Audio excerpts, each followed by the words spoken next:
Pernah nggak sih Anda tergoda sama iming-iming untung cepat dari investasi digital? Nah, hari ini kita bakal bahas sebuah kisah peringatan dari China di mana demam emas digital senilai 1,4 miliar dolar malah jadi mimpi buruk buat puluhan ribu orang. Sebenarnya apa sih yang salah? Jadi ini dia pertanyaannya. Emas online itu beneran inovasi yang praktis atau cuma jebakan yang kelihatannya bagus aja? Yuk kita bedah bareng-bareng. Oke, pertama-tama kita coba pahami dulu kenapa banyak banget orang yang tertarik. Ya gimana enggak, di dunia yang serba instan ini, emas digital itu datang dengan janji yang kayaknya kok enak banget ya. Terus, apa sih emas digital itu? Gini deh, bayangin Anda beli emas murni, tapi nggak perlu pusing mikirin brankas atau tempat nyimpennya. Semua kepemilikan Anda tercatat rapi di aplikasi HP. Praktis banget kan kedengarannya? Coba deh kita bandingin. Di satu sisi ada emas fisik, berat, ribet nyimpennya, dan kalau mau jual butuh waktu. Nah, di sisi lain, emas digital nawarin kebalikannya. Instan, gampang, dan cair cuma dengan beberapa kali klik di ponsel. Nggak heran, banyak banget orang, apalagi investor baru, yang milih jalur digital ini. Tapi, janji kemudahan ini nggak bertahan lama, dan malah berubah jadi tragedi. Sekarang yuk kita lihat gimana ceritanya platform bernama JWR ini bisa ambruk dan menyeret ribuan investornya ke bawah. Coba lihat, angkanya 1,4 miliar dolar.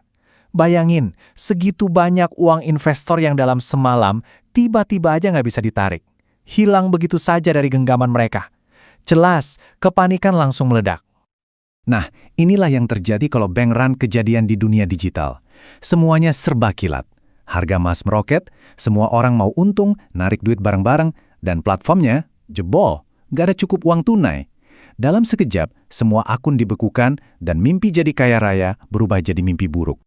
Krisis ini nggak berhenti di layar HP loh. Ratusan investor yang udah putus asa sampai turun ke jalan di Shenzhen, mengepung kantor JWR. Mereka bukan nuntut untung, mereka cuma pengen uang hasil jerih payah mereka balik. Ini jadi pengingat yang menyakitkan tentang dampak nyata dari sebuah kegagalan digital. Oke, pertanyaan paling besarnya sekarang, kok bisa sih kejadian kayak gini? Yuk kita bongkar sistemnya dan cari tahu di mana letak kerusakannya sampai bisa bikin semuanya hancur berantakan. Ini bukan cuma soal sial, tapi ini resep bencana yang udah komplit. Bayangin aja sebuah perusahaan yang manajemennya ngawur, nggak pernah bisa buktiin kalau mereka beneran punya emas yang mereka jual. Terus, tambahin model bisnis yang izinin orang buat taruhan pakai uang 40 kali lipat lebih banyak dari yang mereka punya. Dan yang paling parah, nggak ada regulator yang ngawasin. Ini sih bom waktu. Dan para ahli pun setuju.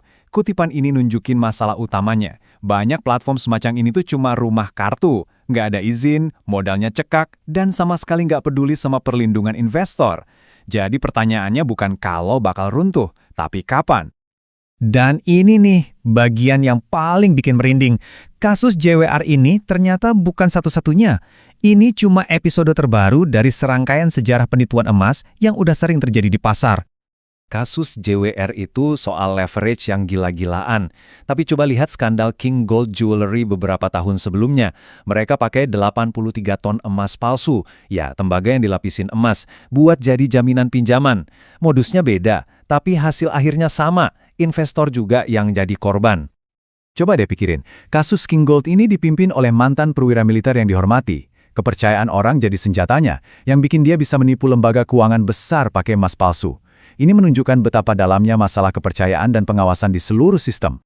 Nah, setelah dengar semua cerita horor tadi, pertanyaan paling pentingnya adalah, terus gimana caranya kita bisa melindungi diri kita sendiri? Pelajaran apa yang bisa kita ambil dari semua ini? Para ahli ngasih 5 aturan simple nih biar kita tetap aman. Pertama, cari tahu dulu verifikasi platformnya. Kedua, kalau ragu, mending pilih yang fisik. Emas batangan asli nggak bisa dihack. Ketiga, pahami risikonya, jangan cuma silau sama kemudahannya. Keempat, sabar, emas itu bukan tiket lotre buat kaya mendadak.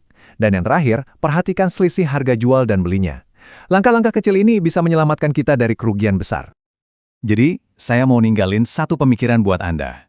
Di era digital ini, di mana kekayaan bisa muncul dan hilang cuma dengan satu sentuhan jari, gimana caranya kita bisa benar-benar yakin kalau apa yang kita lihat di layar kita itu beneran nyata?